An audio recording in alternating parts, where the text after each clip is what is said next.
you either have that hustle and drive in you or you don't. And you can see that in men and women. At a certain age, if you're still making excuses and stuff, that's not going to work for me. Okay. Yo. Hello, coworkers. What's up, Welcome y'all? back to another episode. A milestone episode, by the way. 25. 25. Yo. It's almost as old as me. You know, I'll be 30 for the 5th time. Yeah. But yeah, welcome back, guys, to another episode of the We Outside Afterwork podcast. I am Dana. And I'm your second favorite. I'm Aaron. And we have a special guest in the building. Yes. Miss Bianca, what up? Shout out to Bianca for joining us this Finally. Now, I got to tell the story about how Bianca and I met. I'm going to put her on the spot because she didn't know I was going to tell her. But I used to manage the storage facility. And I try to tell y'all, I'm the nicest person in the whole wide world. No, you said you have charm for women. Okay, I have charm for women. That's what he and meant. it entirely wasn't intentional. But she thought I was just so nice, right? Yes. And then she was like, you was being so nice to me that I'm just gonna have to take you out for being so generous. Oh, you said that to him? Absolutely not. But Why no, are you lying on her? because I'm messing with her. But it's been a dope ass friendship for like 6 years, 7 years. I think you like have it right on the dot. And she's been one of those people that talk her shit. So we're gonna have some fun today. That's why she's on here today, because we love Absolutely. people who talk their shit. I'm very forward. Yes. Get to the Okay. truth. So we always do an icebreaker game. Today we are flipping back to hot takes instead of unpack that, because unpack that got a little too heavy, right? Yeah, they So- was crying afterwards, so we had to. Yeah, it was very, very sentimental. Whose phone is that? Bianca, that's your phone? I thought I We give you the rules. It's all Shut good. it We off. gave her the I'm rules. so sorry. It's all good. good. It's off now. All right, so let's get into these questions. So the first hot takes questions is going through your partner's phone wrong? So from personal experiences, okay, I did this maybe like twice. Honestly, I would not recommend, just because when you go looking for something, even if it's just to look, you will find something that you feel like is inappropriate. So at this age of mine and in this point in dating, I do not condone going through partners' phones. But do you think it's wrong? There are stipulations, right? Like, I feel like I'm gonna let you go, Bianca, but I also feel like if you get an inkling or some type of intuition that something's not right, and you're married or you're in a serious relationship, I'm not saying it's okay, but I'm not against doing it. Understood. How you feel about it? I'm against it. I think that there's a level of trust when you're in a relationship, but I have done it. Why did you do it? To be honest, a small story, that's why me and my ex are not together right now, because I went through his phone. It was ringing, and it was actually open. So the text messages were coming in, and it was open, so I got to see a little of the text message, and I was like, yeah, let me go. Was it like a number or like a female's name that popped up? A female's name popped up. You gotta save it as Dunkin' Donuts next time, No, brother. Papa John's, a Pizza Hut. But for me, I honestly don't think it's wrong to go through somebody's phone. Like, Do you do it? Is that something I don't you do it because I don't need to. Like, I'm very secure. Plus, if you doing whatever you doing, it is what it is. It always comes to light too, right? Like, I don't whatever care they're that doing. much. I don't care that much. So, especially for Well, somebody you like should, me. you should care though. Why? Is it that you don't care, you're just not a jealous person? For me, I'm not really a jealous person, so Okay. I don't think too much about what that person could be doing for me to try to get to the I phone. think that might be the place that I'm at, where I'm not a jealous person. So it's probably why I have that same mentality. But even if I was, I guess if I was a jealous person, it might make a difference then. I think it Change my depends mind. on the level of the relationship, right? Because if you are married, like you are in a 10-year long marriage, and your husband or wife's phone keeps ringing at like weird hours of the night, like 1 or 2 in the morning, and it's very suspicious, right? Like you never had this issue before, but now it's like, who's calling you at this time? What's wrong with 1 and 2 in the morning though? But like so often to where it just wasn't an issue before. Like, who is calling now? I'm gonna like want to know. Like, I'm gonna be like, I'm not gonna ask. Well, you can ask, but I feel like people, they're gonna lie if they're doing some shady shit, right? But that's when you gotta keep your hoes in check. Because why are you calling me at these type of hours? Why do you have hoes if you're married? Because women have hoes all the time. I can't tell women what not to do. I think for me, because I see marriage as like such a sacred thing. I don't think it's okay to have like sides and hoes and this, that, and the third. Because like we've taken that oath to each other, and yeah. I don't think people hold marriage as sacred as it once was. I agree. Because I know a lot of married people who do shit on the side, which is and it's crazy. A norm. Those women be taking their rings off in the gym. It's a shame. The men too. What? I'm not married. I'm not married. Not you, but I know more married men than not who, like, speaking of, they use Instagram as their way to communicate with other women. So that's a good segue into our next question. Okay, so do y'all think liking someone's thirst traps on Instagram is a form of cheating? Me personally, I don't want to sound like a broken record, but I don't. It's a picture. First off, if you go to Las Vegas and you see the Chippendales, you like the Chippendales as a woman, is that a form of cheating? I've never been to Chippendales. Okay, any male strippers, is that a form of cheating? To some people. It shouldn't be. To some people. Well, that's how I feel. I feel like if a dude goes to a strip club, it is what it is. It's entertainment.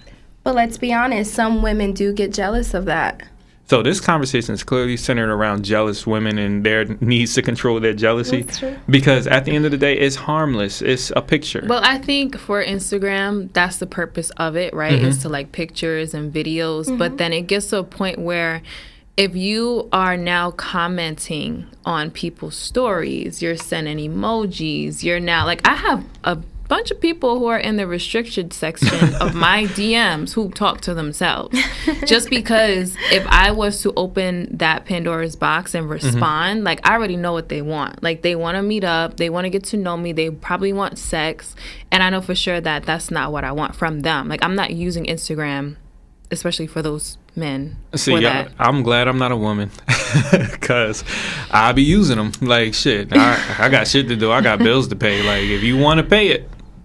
But some people use dating apps, and Instagram could be a form of a dating app. I've heard that before. Yeah. Well, Facebook like dating. it's the perfect way to communicate, and this is something that I don't know if we mentioned it on the podcast or I was having a different conversation where Boozy was like, if your girlfriend got an Instagram, I got her number, right? Yeah, you got access to her. Essentially. Yeah. And like we talked about a couple episodes ago, like that unlimited access is really troublesome for a lot of people because I can like Beyonce's pictures all I want. Everybody knows. Beyonce don't count. But everybody knows. Do you have access to Beyonce? If you let me finish, I'm going to get to it. Everybody knows I don't have access to Beyonce. But what's crazy is we had this conversation before, and I said, "But I do have access to Bianca." No pun intended. This is literally our conversation a couple episodes ago, and that's the truth. Like you know, because it's something so like I can touch this actual person. That's where the jealousy tends to apply because it's like, wait a minute, this ain't Halle Bailey. Like Halle Bailey. Yeah. Yeah. That's her name, right? Halle Berry. Did I mess it up? I don't know which one you're talking about. Okay, it's Haley. Bailey, my bad. Haley, Chloe, one of them. It ain't one of them. You feel me? So because it's somebody that is truly accessible in your life, it's like it makes me feel a little uncomfortable. Yeah, because I have a friend who she actually counts when her she doesn't count her boyfriend's followers, but she notices his Instagram page to where if he's following an extra person, she knows who it is. All right, I feel like that is a little crazy. I'm not condoning that. What do you tell her? I don't say shit. Why? Because she's gonna do what she wants to do regardless. But I'm like, but that's toxic. Yeah, it is. and It's that's very too much toxic. time on a person's hands. If you have to do all of that to keep track of the person you're with, then Don't yes, be you with 'em. do have to reconsider the relationship because there's no trust. And there's no trust there, but that's a whole nother topic for another day. Well, speaking of another topic for another day and Instagram, we was talking about this a little off air. Yeah. And one of my friends, she used to always tell me to appreciate my brownness, right? Because I have beautiful brown skin. So she would tell me not to filter my Do you pictures. see my eyes rolling?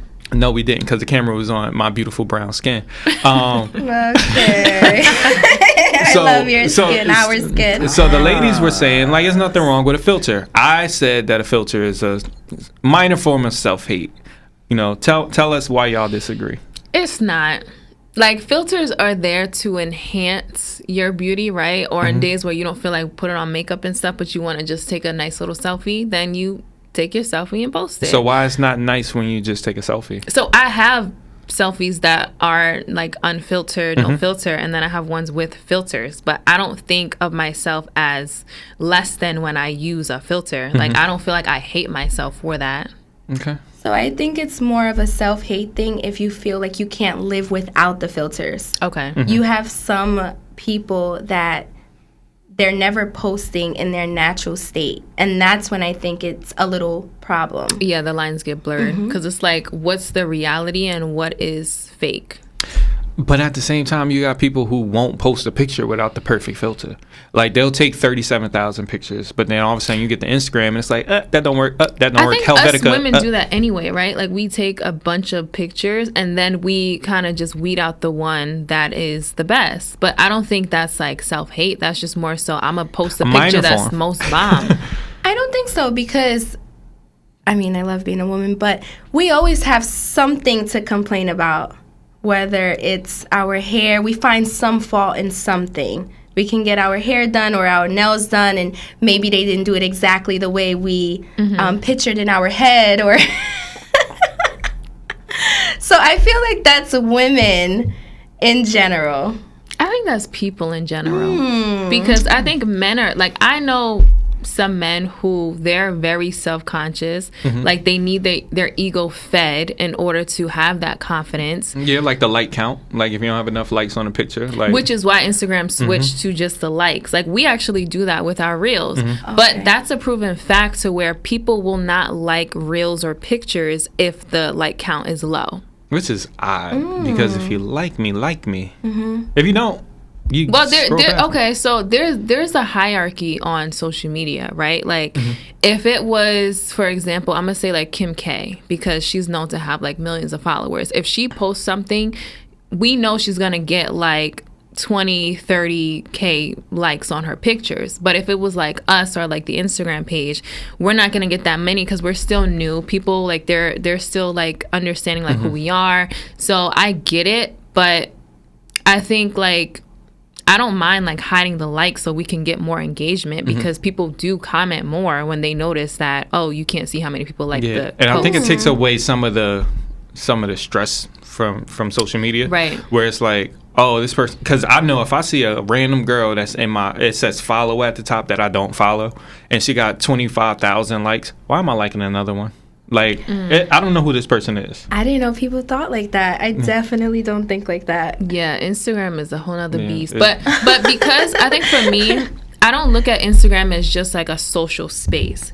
Because I've made money on my personal page from Instagram, like, I realize this is a business. Like, this can be used to make a stream of income, which is why we have the podcast and like we have an Instagram page for it.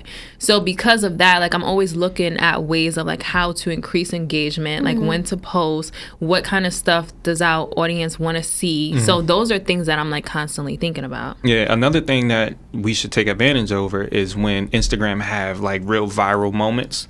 Like this week, Chris Brown had a super viral my moment. baby. Her baby. Super You like Chris duper Brown? viral moment. I'm not a big fan of any. I like his music. Okay. Okay. She's like, hold on. So, on Instagram stories, he went through and he basically called out a couple of non. We gotta start from the beginning. All right, start from the beginning. Dana got the rundown. Okay, Nah, go ahead, run it down. I'm gonna give the rundown. Okay, let me get a sip. That's our baby, you know. She has the whole story. Yeah, I definitely know what's going on with my baby. But it started because the ex-Cheetah Girl 3LW member. Damn, not an ex-Cheetah Girl. Yeah, Cheetah Girls isn't a thing anymore. I know, but it's like you started with that. That was shade. She started. So you know what's funny though? She started as a 3LW member, and that was actually my first CD I brought. Was the 3LW CD, yeah. And I had like a pink Hello Kitty radio where I played it in. Yeah. Anyway, so Keely Williams, that's Is that her name? Keely? Keely. I thought it was Kylie. No, it's Keely. I didn't know. I heard her pronounce it before, right? Mm-hmm. You know. I don't want to hear her pronounce okay. nothing. By the way, you know that list. I'm sorry. Go ahead. That's an impediment. That's a speech impediment. Stop it. Listen, I have a speech impediment, but not to that extent, so I'm not gonna make fun of her. Anyway, so she randomly like went on this rant because Chloe Bailey and Chris Brown, they're coming out with a song on the 24th, and her issue was that Black women are supporting Chris Brown. So it was like Summer Walker, a few other people who recently did songs with Chris Brown, but because of her, yeah, she was on his last album, but because he has the history of that domestic violent situation with Rihanna, her thing was, why are Black women supporting him, right? So that was like her thing. And I guess because he's currently on tour in London, and I went to his tour last summer when it was in the US. It was bomb. So yeah, if you haven't seen Chris Brown in concert, I highly recommend going. You went? You seen him? No, just overall on TV. Okay. He puts a lot of passion behind his work. Exactly. So I guess he was just sick of people constantly like bringing that up in conversation when he does anything. Like he puts out a new album, he goes on tour, like they're always bringing up that specific situation. And even when Rihanna like performed at the Super Bowl, that was like a thing because he like shouted her out saying congratulations to her baby. Anyway, he clapped back and basically like called her out and was like, called Keely out, yes, because that's like the go-to thing that everyone does for him. And then he came out and posted a whole bunch of like these white actors and actresses who have been arrested for domestic violence, and people still support them. Like they don't bring them up. They're still in like the newest, hottest movies, but because it's him, they're like, you know, always on his ass. So that was the issue. And I think one of the people that he brought up, I don't know if you know who Dana White is, but Dana White is he's the owner of UFC or CEO, one of them. Yeah. And he's literally the manager of a fighting business, and he out here smacking up his wife on New Year's Day, where everybody gets to see it. Now, granted, she hit him first, so I don't think that he should be like penalized or anything, something crazy that she wouldn't be penalized. But in retrospect, you can say the same thing about Chris Brown. Because everyone, from every detailed report that we received, it was a mutual thing. They both I don't want to go into the situation of what happened just because, like, it was such a big thing back then. But either way, that happened when he was 17. He's 33 now, still continuously on the charts, putting out music, going on tour, working with the biggest artists. And that's something we mentioned on episode 3, I think, where like mainstream America, they would never want to see him like perform at the Super Bowl because of that. I don't condone domestic violence, but people make mistakes. Okay. Right? People make mistakes, and he was super young. But the reality is, and I don't know if I should say this, but a part of it is him being a Black man. Say it. Him being a Black man. Talk to him, Bianca. That is major, him being a Black man. That I would say out of 100%, that has to be 80% of it. Okay. But again, people make mistakes, and he was super young, and I think that he learned from that. I don't think that he should be going through everything that he's going through right now. Yeah, and I think, like, he's not consecutively hitting women, right? Like, he's not constantly with someone else, and then he's, like, beating them up and condoning that. Like, we don't get that from him. Like, we see him being a father to his children and being very, like, soft with them and just, like, minding his business. But see, I think society has this issue with contrition, right?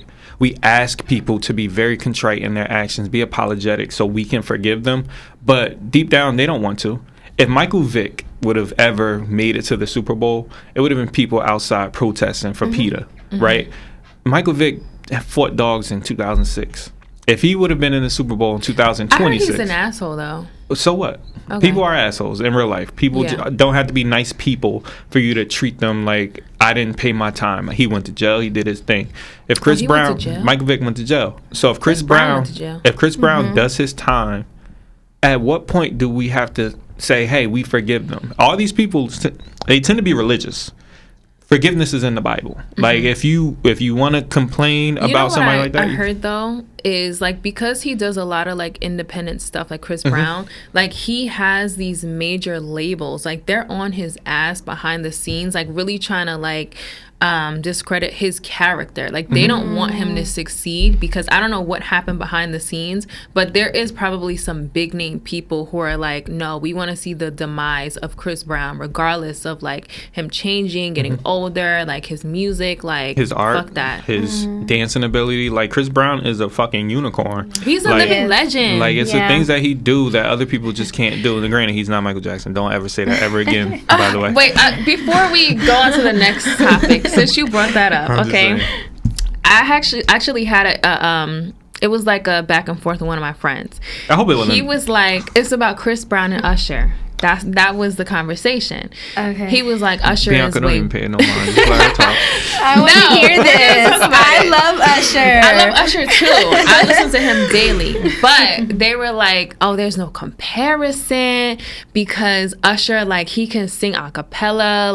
And I was like, there is no comparison. I agree with that. And two, I don't know if anyone has seen Chris Brown's documentary on Netflix. It's been on there since like 2019.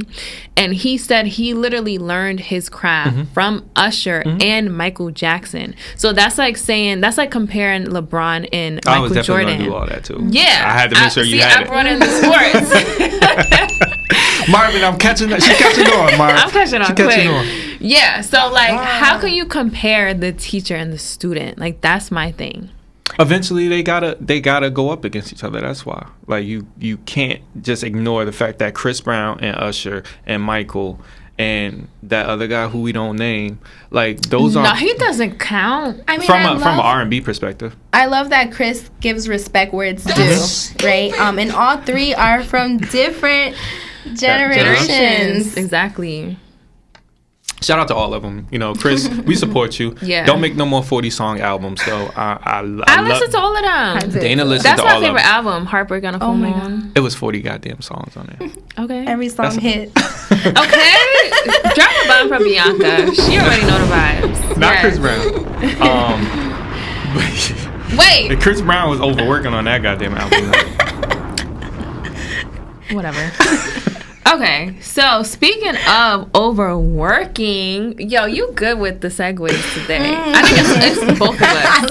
The chemistry is here. Okay, speaking of overworking, there was this video that Viola Davis put out. I'm not sure if you've seen it, Bianca. I did. Oh, you did? Okay, perfect. Heavily filtered woman, by the way. I'm sorry. Hold on. What do you mean? You ever seen that picture? She like Oprah with the face. Go ahead, continue. I'm sorry, that was messed up. Mean? That was messed up. Continue, Dana. My bad. That sounds fucked up, though.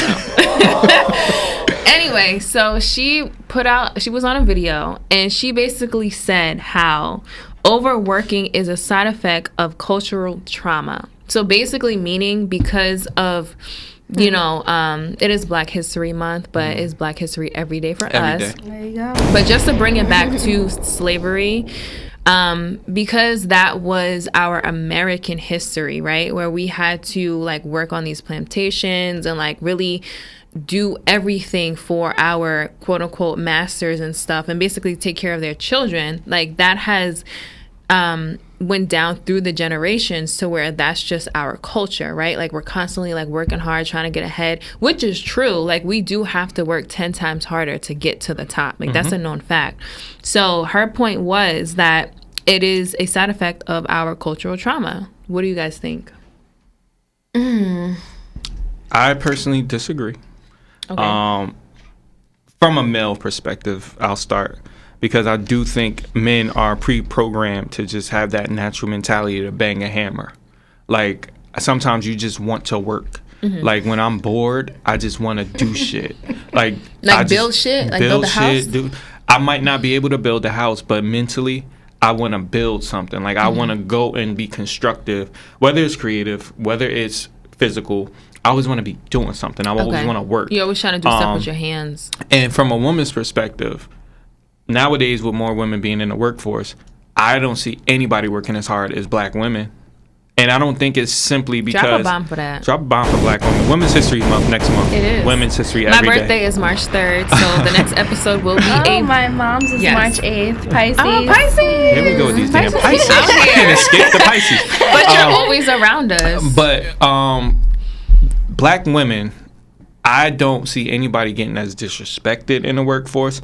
I don't see anybody doing all the little things, all the big things, but they just don't get the equal pay. So part of it is like, yeah, they probably do work through some trauma, but I also think that they just work. Like, that's just their mentality. It's like, I'm going to get it done. Like, black women are driven. Black women are focused. I think because we have to be. Exactly. I don't think that we are born wanting to work hard and go hard. It's because we have to be. Can I ask you a quick question? I don't mean to interrupt you. No, it's fine. If you didn't have to be, would you still be? I would still work. And I think that's the difference, because you put white women in that same category, they're going to sit their ass at home and they're going to go looking on Amazon for They have things. A choice to be like a stay-at-home mom for the most part, and right? they'll take it. Whereas black women, not saying that they wouldn't take it collectively, we're not going to generalize, but I also think that a lot more black women want the rubber on the road. Like, they want to be out there. But that comes from trauma and being disappointed so much as well.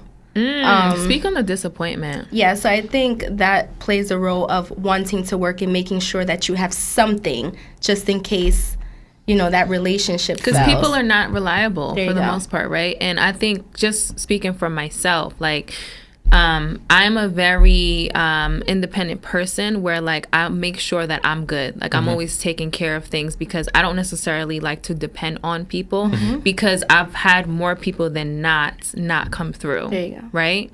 So to bring it back to the cultural trauma, I can agree with Viola Davis to an extent. Just because I think, like, when you have the mentality of, like, we are discriminated against in certain aspects in different environments, we do have to work 10 times harder and show that we are knowledgeable for certain things as well, and we are equipped with the skill set to have these jobs, right? So, that's my standpoint. Do you believe that gender roles is integral in the trauma, though? Like, if women were limited to different roles through slavery and just men were the ones doing all the working and all that stuff, do you think that would have made a difference? Like, the women in the slavery times, like, they were doing a lot of things in the house and they were getting raped as well. So they were working just as hard, just in a different way. And I apologize if that came off insensitive. That was not my intention. So I'm sorry. But it's not funny. But because I believe that gender is so specific in this conversation, because the black woman is such a fierce, like, strong worker. No, we get to the bag. Like, we definitely make sure that shit is secure. Like, we're one of those people that people come to when they need answers. They need someone to rely on and, like, figure shit out. And then they also do that sneak shit where they need somebody to speak up. And they need somebody to be strong, and they need somebody to be that brick wall that you can't penetrate. So if you have, like, an issue, it's like going to the restaurant, right? And you don't give me my croutons on my salad. It's like, the black woman's going to say something, right? Not because I'm black, though. But I don't think white women do that. They don't? Okay. I don't think they do that. But you don't get tired of that? You don't get tired of having to work so hard or having to speak up? I do. It's very exhausting. Like, it's definitely exhausting, but to me it's like, well, if I don't do it, then people are going to take advantage. So what's the other alternative? And you say white women don't do it. I think that they don't have to do it because they're not usually put in that position. Exactly. And they start crying. Like, that's what you said, right? I Like, cannot stand that shit. Yo, ain't nothing that's gonna make me ignore you quicker. Shit. No, that shit is dangerous, though. Like I'm just gonna walk away. dangerous. Like, I cannot combat this white woman crying. Like, Yeah, no, that's like their superpower. did you watch crying. The Best Man final chapters? Of course. You remember when the white woman was crying and he had that montage of just, I'm gonna go up to her and I'm gonna say something. Then deep down, like, it ain't even worth it because you can't defeat the white woman and her motherfucking tears. Yo, that shit is dangerous. Like, it's really crazy. I wonder what would happen if we just started randomly crying. Nothing. They would ignore your ass. Like, we what the would fuck not is be you crying we for? would not be seen in the same light as them. Exactly. Just because all through history, like, black women were known as, like, for some reason being much stronger and having like a higher pain tolerance. That's why back in the like the early 1900s and 1800s, like, we were used as guinea pigs, especially in the medical field, especially where for they the pregnancies and stuff like that. Yeah, like the GYNs and OBGYNs and stuff, like, they felt like we had a higher pain threshold where you can operate on us and do all types of crazy shit without us, like, feeling it, because they claimed that whatever fucking test they ran, we were just more stronger. And they which is do crazy. that nowadays too, subtly, when you go to the maternity ward in these hospitals. Absolutely. I don't know how your experience. That Do you was want to my talk about experience. it? I don't. It gets is me it too- emotional, but Okay. I think Okay. that it's still a thing where we're complaining about being in pain and they kind of brush us off for Yeah. sure. Well, it's okay. Just take a couple more Yeah. contractions. Like, no, motherfucker, I need that And black epidural. women, Goddammit. they have they always have like fibroids and stuff, right? And then doctors usually don't necessarily like take it that serious because it's like, oh, you'll be okay, you'll be fine, and then now you have like ovarian cancer. Yeah, and it's like like Dana said, they look at your pain threshold like, oh, you can take it. Like, first off, even if I could, as a doctor, you shouldn't want Why are me to. you exactly? Why are you like wanting me to take pain when you're supposed to give me something to help? But I also think that's why it's important for the significant other to be in those rooms. Wow, I had a baby during COVID, so it was a little different. I think he was a little before COVID, Yep, right? I sure was. So having that masculine figure in the room to step up and to speak up, I do think we are losing a little bit of that.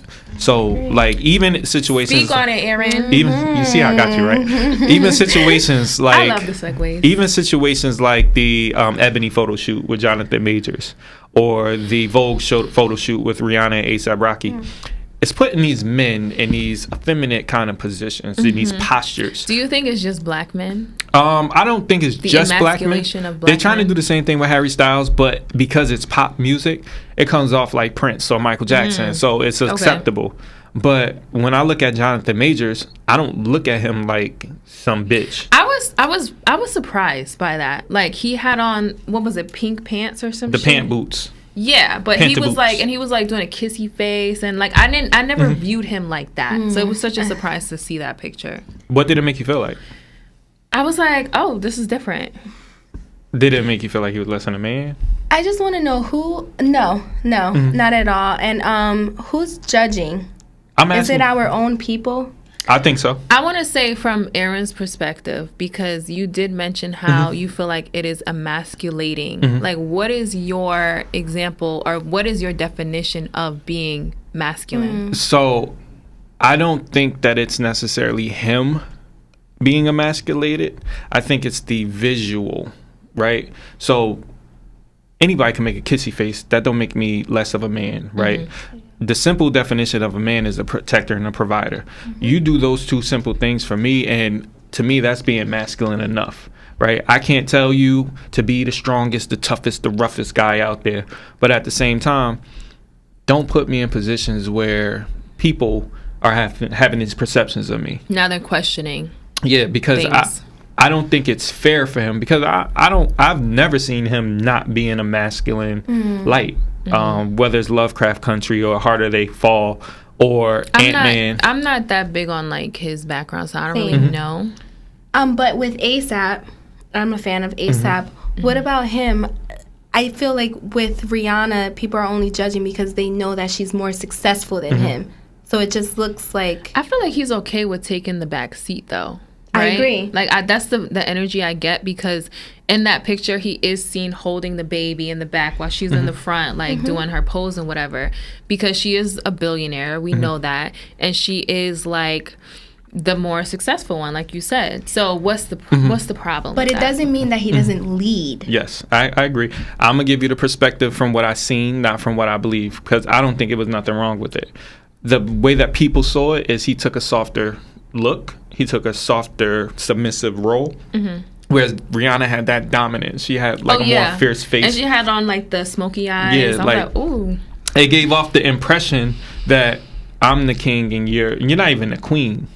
Like you're the man. That's a reach. I'm just telling you. Yeah, I'm just telling you from the reach. perspective of what I've seen online. Okay. So I want to talk about my other baby, 19 Keys.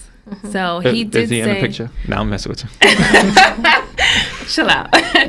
But no. So he actually said, because I watch a lot of his interviews. Do you know who that is? 19 Keys? I don't. Okay, so he puts out a lot of, he's a Muslim like thought leader. So his whole mission is basically to enlighten and educate the Black community of what's going on in the world. So he had a video on YouTube where he actually talked about how the agenda of America is to emasculate the Black man. Like it's just shown in different ways, and like it's his job to really like understand why, and to just like continue like the masculinity and make sure that like Black men are knowing that they're seen in that light, right? So he was saying the his definition of masculinity is a man who takes charge, takes lead, and is successful. Is either being successful within like his family, his community, accomplishing goals, and making sure that shit is just basically taken care of. So. But what happens if a man struggles? Is he now no longer masculine? No. Because that's norm. That's being human, right? Yeah, I sure. understand that, but if your definition is to take lead, to be successful, yada yada, most women ain't about to just take the lead or be submissive to a broke nigga. That's different. I'm You're saying a broke nigga, and then someone who is broke niggas is struggling, is going through hard times, or listen, broke niggas gotta come up. What y'all gonna wait for? Listen, so. Okay, go ahead, Bianca. I feel like you either have that hustle and drive in you or you don't. And you can see that in men and women. At a certain age, if you're still making excuses and stuff, that's not going to work for me. Okay.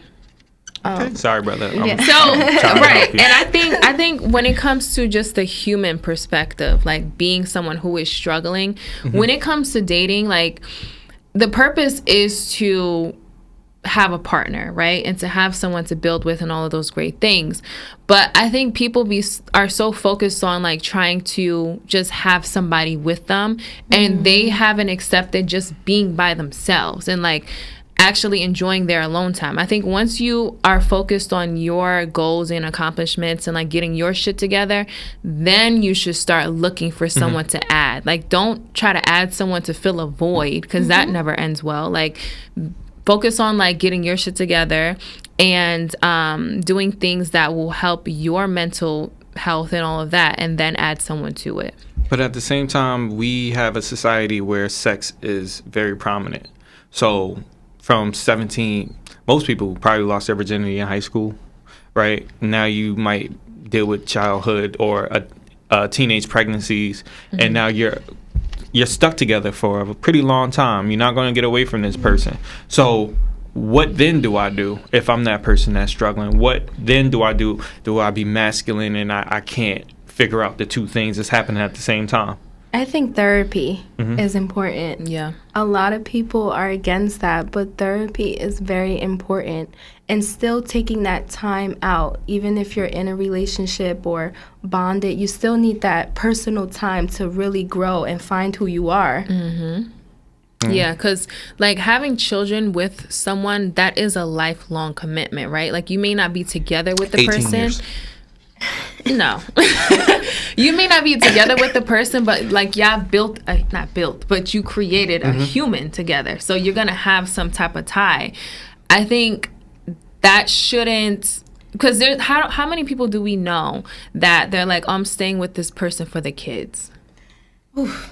Right? And having children with someone, sometimes that breaks the bond. a lot of people break Postpartum and end up depression. breaking up because of that. Things change. Yeah. Like once you have a child and you add a child to the mix, like you can't just like get up and go. Like emotions are different. Like women, like we're now like self-conscious about certain things. Absolutely. And if you don't have a partner that is supportive, is supportive, who can understand that, who actually wants to understand that, because there's a difference from someone who like truly cares and someone who's like, oh, you don't want to have sex with me? All right, bet I'm gonna go find it somewhere else. Or like, I'm not getting what I want from it, even though you just birthed a child from me, a big-headed ass baby, and you know, like, I'm just not sexually attracted to you. I'm going to go find it somewhere else. And we can flip this to the other side also, where women do suffer from those same transgressions, where it's not just men constantly skating off, even though it's more likely. But we have relationship issues that, like Bianca said, we probably need to go through therapy. Yes. But this is also why I am a big proponent of dating should not be legal until you're like 25 or 30. Not legal. Legal, because we don't have enough life experience. We don't have enough peer-to-peer evaluation skills to even know how to communicate with each other. But we fucking and having babies, and now we stuck with each other and shit don't work. And now we like, oh, where's the generational wealth? We don't have generational conversations. That's where the parents come in, right? Like the parents went through the same thing. They did, but someone has to stop that that trauma, that cycle, right? The government. But no. You got something to say? That's a good one. I mean, I think dating is important. A lot of people actually don't know how to date. They don't. A lot of people end up meeting this one person, jumping into a relationship before they even know the person, and then it doesn't work out a few months later, instead of actually building bonds, building friendships, building experiences, and going from that. And I think nowadays, this is something that me and my grandma have talked about. She's about 74, 73, 74. And she always talks about being a baby boomer and how we were that generation to where women, they were now like going out into the workforce. Like they were now like wanting to take care of the families because like the husbands were going off to war and shit like that. So her thing is like, birth control was actually something that came about during like the baby boomer era. And she was like, in today's society, there's so many different contraceptives and ways to not continue a pregnancy. So if you truly don't want to have a child, you don't have to have a child. That's a woman thing. That's not a man thing. A lot of people don't need kids. But I say that because I can't control you going through with the pregnancy. So yeah, I'm talking from a woman's perspective. Okay, I'm not just saying wanted from to like make a, no, I'm saying like as a woman, like we just have so many options. So I'm not saying that you have to get rid of the child because like the relationship doesn't work with the baby father. I'm saying like, oh, I believe in that. Okay. I'm sorry. What, getting rid of the baby if it don't work? I do, but I don't want to say it. So.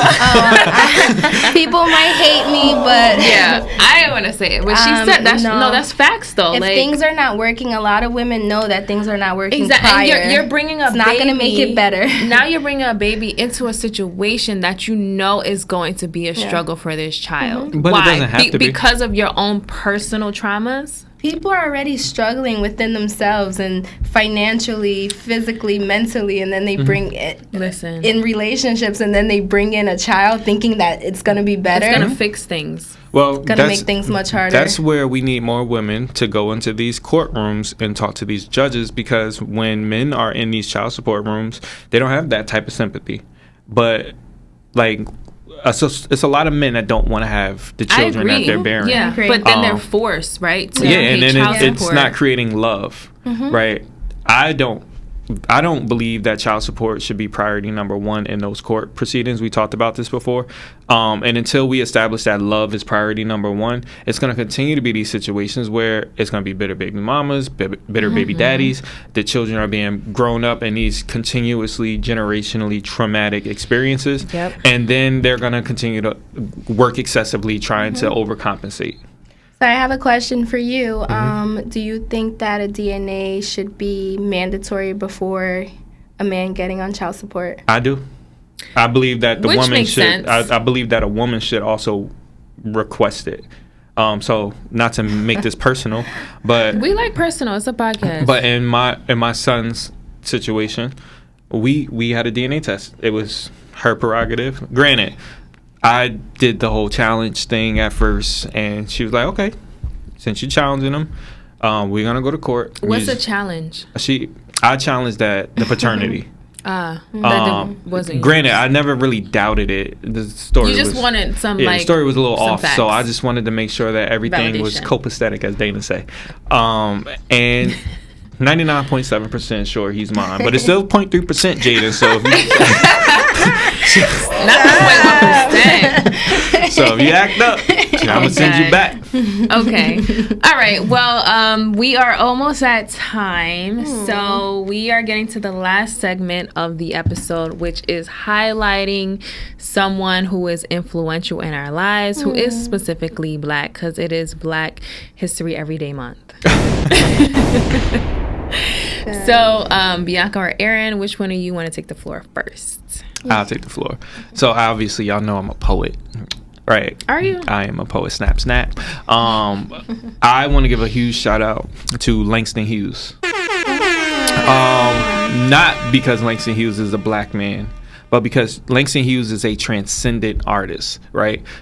While we look at the Harlem Renaissance as this Black artistic explosion in American history, when we look at Langston Hughes and the other artists of the Harlem Renaissance, we look at them as artists. And I think that's one of the most important things about Black art is look beyond me being Black, but don't forget that I'm Black. Like when you look at Louis Armstrong or James Brown or Michael Jackson or Chris Brown, yes, they're Black men, but they are transcendent artists. And it's guys like Langston Hughes that set that tone to say, look at me beyond what you want to limit me as. I'm beyond that. So shout out to Langston Hughes. Beyond the bullshit. Beyond the bullshit. Love that. Bianca? I don't have any individual. Okay. I think that I want to shout out as a whole. We have the Black community. Yes. I love that. Yeah. Okay. We have come a long way. Yes. And we have a long way to go, but I'm super proud of us, super proud of our past, the strength that they've given us, and I'm looking forward to generational wealth. Ain't that true? Yeah. Okay. Love that. Yeah. We are striving as a whole now.